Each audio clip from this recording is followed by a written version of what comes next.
This is Iceland's idea of a Jeep.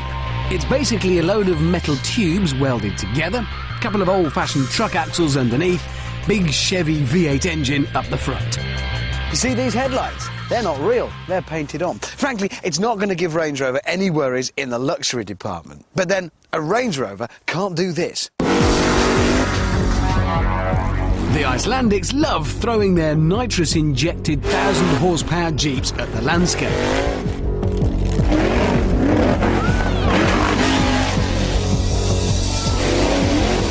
They're like one huge toddler group, always looking for new and ingenious ways of damaging themselves. And their latest location is this. Water. The very wet water of Lake Klevoat. And they're not driving in it, they're driving on it. Yes, they reckon they can take this big block V8-powered, solid girder-framed 1.5-ton off-roader and drive it across this lake. The theory is that the huge treads on these tyres will act like the scoops on a paddle steamer, grabbing at the surface and powering the Jeep along. Thing is, though, if a paddle steamer stops, it's still a boat and it floats. If this thing stops, it's not a boat, it's still a big heavy car and it'll sink. Our driver for this feat of world-class craziness is Gisli Gunnar Jonsson. When it comes to Icelandic 4x4 racing, he is the Michael Schumacher. Only without the money, private jet, yacht, mansions or sponsorship deals. But otherwise, peas in a pod. Right, this is the plan. Gisli is going to get up as much speed as he possibly can on the beach before he enters the water about here. And the finishing line is over half a kilometre away, over there on the other side of the bay. This is going to demand some serious commitment. Gisli has to keep his foot flat to the floor for the whole run or he'll lose momentum. And if that happens, he'll also lose his Jeep. Brave man.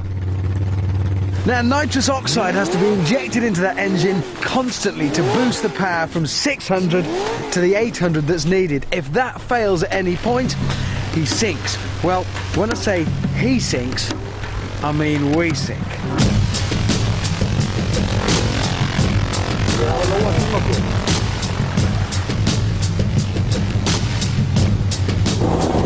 Right.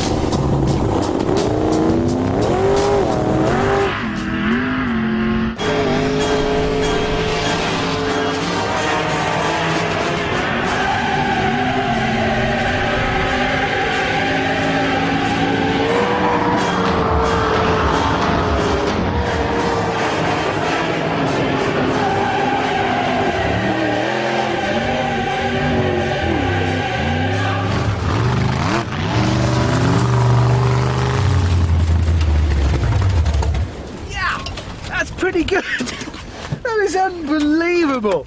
You can feel the moment when it hits the water and it just takes a pounding and your helmet comes down and it's different. My only worry is it's not going to be enough. You see, now he's proved his theory, he wants to turn it into a race. Right. A race against this. Now, you're looking at this thinking, well, that's a jet ski. Easy. Now, this is Iceland, remember? They think Bjork is normal here. So, no, it's actually a snowmobile. A vehicle designed to go on, well, snow.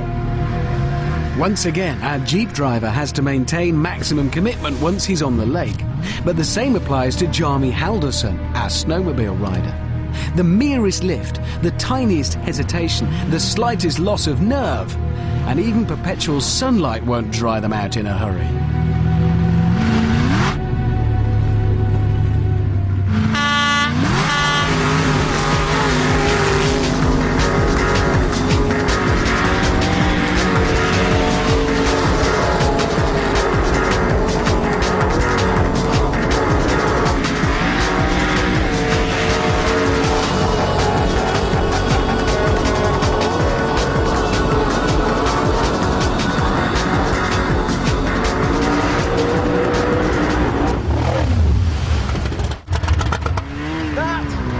Was incredible, but I can categorically tell you, if you find yourself near an Icelandic lake and you don't have any sort of waterborne transport, you're best off going for a snowmobile. You're mad.